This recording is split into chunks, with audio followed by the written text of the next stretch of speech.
Bad bitch and she from Chinatown. Yo, what's up guys, it's Restore, and today I'm going to teach you how to do that insane bow buildup effect in Davinci Resolve 17. So we're going to go ahead and get started. I already have my clip synced with my sound that I want to use, and we're just going to go ahead and do retime controls first. So first we're going to split it. I'm going to right click and I'm going to go to retime controls. From there I'm going to go 10 frames back, so from 7 to 50. And we're going to go ahead and add a speed point. From there, we're going to go ahead and go 20 frames back to here. We're going to add a speed point. You're going to drag this down so it doesn't affect it. And you're going to go add this to 200 and make this 50. And actually, and from here, we're going to go 40 frames back to here. And we're just going to go ahead and make it until that matches up with that right there. I'm going to go ahead and go into retime curve, click on this drop down arrow and click retime speed and unclick retime frame. From there I'm going to go ahead and click the line, click this dot and click this. This is going to make it curved. Now you're going to drag this out a little bit, click this one, make this curved, make this curved as well, just drag it in a little bit. From there, we're going to go ahead and go to this clip, go to retime and scaling, and go to optical flow. Now we're going to go into retime controls for our second clip. I'm going to go so you can see the damage. About right there, add speed point, just drag this in. Go a little bit after, it doesn't really matter where, just drag this out to 45. And again, you're going to go ahead and put this on optical flow as well. Alright, you're done with retime controls for now. Now we're going to go ahead and add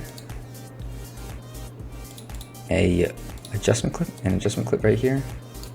Trim as needed. And we're going to go ahead and click this and go into this tab called the color tab. From here, we're going to make sure we're clicking this, press Alt L, go back to your first one, go to this tab, and put saturation down, shadows down, highlights down. Now for this one, we're going to go ahead and click this, and we're going to go ahead and choose the colors that we want to be in our color correction for the most part. So we're going to go ahead and click this one, and I'm just going to go ahead and click the trees. And I'm going to click the plus, just click any other colors that you want to be in your thing. So I think this looks pretty good. Yeah, it's going to be good. So from here, we're going to go ahead and clean whites, bring this up to 25. And these is going to go up to 10. Bring this up to 15 actually. And clean black up to 2.5. From there, we're going to go back into this tab. And we're going to go ahead and drag on Colorize Glow. This is going to be a BCC plugin. If you don't have that, you're going to want to go ahead and get that in the description. It's going to look like this, but we're going ahead and going to put the presets. I think I'm going to leave this on default, but instead come down to this color preset. And I'm going to choose a color that I see that I think looks pretty good. So I think I'm going to choose this one. This one looks pretty good. So I'm just going to leave that at that, and that's our color correction. Now we're going to go ahead and drag this out 1, 2, 3, 4, 5 frames here. And we're going to grab this little thing and drag it in to here. 1, 2, 3, 4 frames that way. So now once you've done that, we're going to go ahead and drag another adjustment clip onto here. Make sure it starts there and it's going to end there. So we're going to go ahead and go open Infusion page,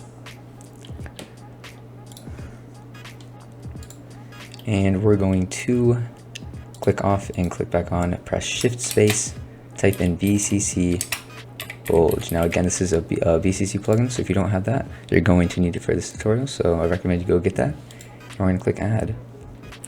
Now you're going to have to just keep doing this until you get to the actual page where you adjust the settings.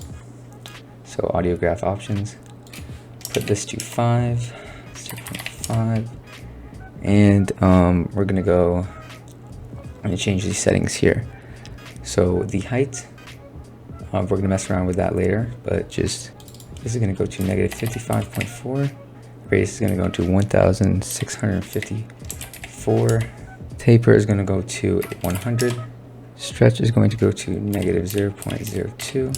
And stretch angle is going to be lead like that. Now this is going to go to 79.73.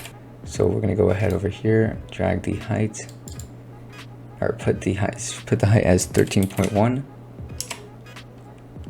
Keyframe it like that. Go all the way back to the beginning. Keyframe it at 0. Once you've done that, you're going to go ahead and go into spline. Check this. And it might look like this, but all you got to do is just drag these until you start seeing this. This kind of stretches it out. So sometimes you won't be able to click on this because this blue thing is here, so you're just going to drag that back. Same with this one, drag it back and click on this. Now you're going to see this. You're going to go ahead and drag this here. Same with this one, you're going to go ahead and drag this here. Once you've done that, beautiful, you're going to come back to here. So now we're going to drag another adjustment clip on here. And we're going to go to open a Fusion page. And we're going to click back on again, press Shift Space. S_warp transform. Now you could do this with a regular transform that's already in Davinci. I'm just going to use this, but you can do the same with the regular transform as well. So we're going to go ahead and go to the first frame, keyframe Z distance, and rotate at 0. We're going to go to this 1, 2, 3, 4, 5, 6, and we're going to go ahead and put Z distance on 0.93. We're going to go ahead and put rotate on 2.4.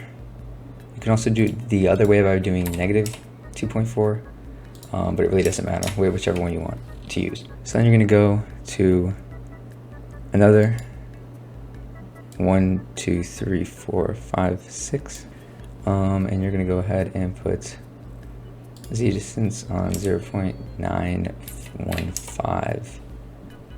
Actually, just 0.91. Put the rotate on 7, and then you're going to go to the end. Put this on 1. Put this on 0, and again, we're going to go into spline and do some stuff in here. So these might be lines, but of course, like we did before,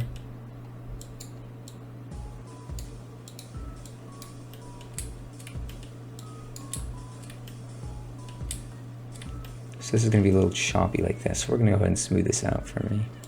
We're going to go ahead and again, you can't click on this because of this, so you're just going to drag it out there. Click this, and you're going to bring that up a little bit, not too much though. We're going to go ahead, and this one is very important. You're going to want to go ahead and drag this here. So it's essentially just a line. And then you're just going to want to go and drag these like that. Put this one here, because this one is going to affect that one as well. So we're going to want this one to almost be a line like this. This one's going to go like this. So it's kind of just going to be a little dip here. So if we come back, if we see,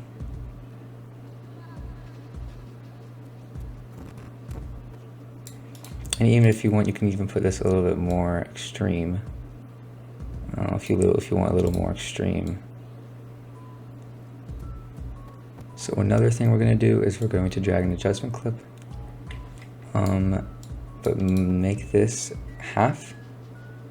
I'm going to split there, but we're not going to delete the other half because that's going to be our other camera shape up until however you want the clip to go.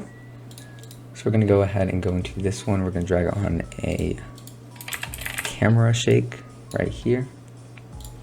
And we're gonna go ahead and keyframe, go to the last frame, keyframe this at 0.7.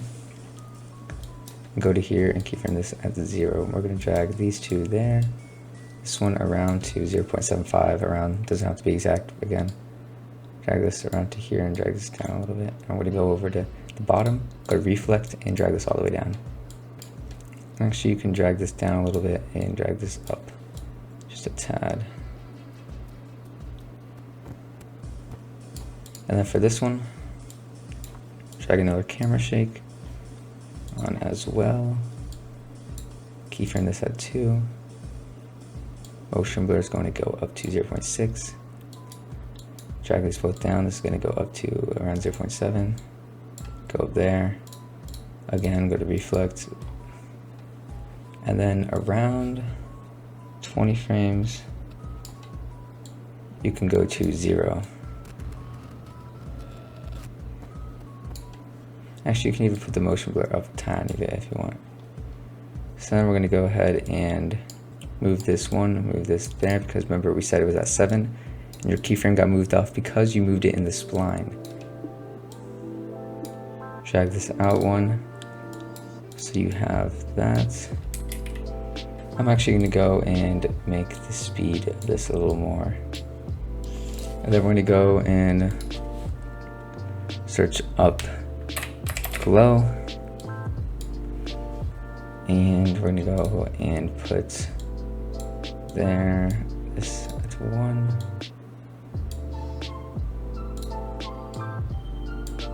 Spread is going to go 0.06. 15 frames later, we're going to go ahead and drag this to 0.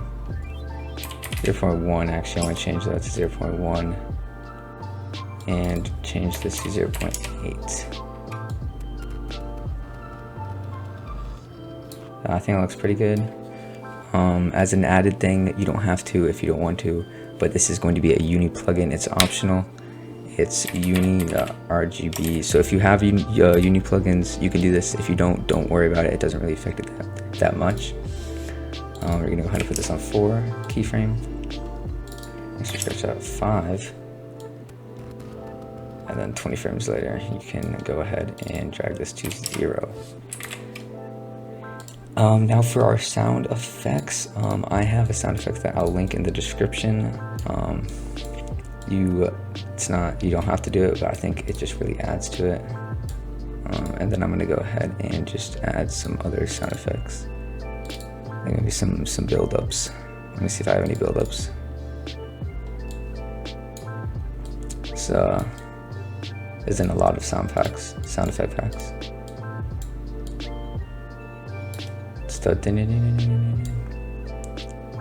And we'll just have a bass swoosh for the kill. Any bass swoosh works. I'm just going to use that, and that should really do it.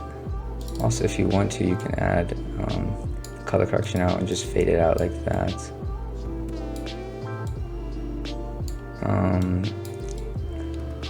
But yeah, there you go. That's the effect. I hope you enjoyed. Hope you can follow this tutorial.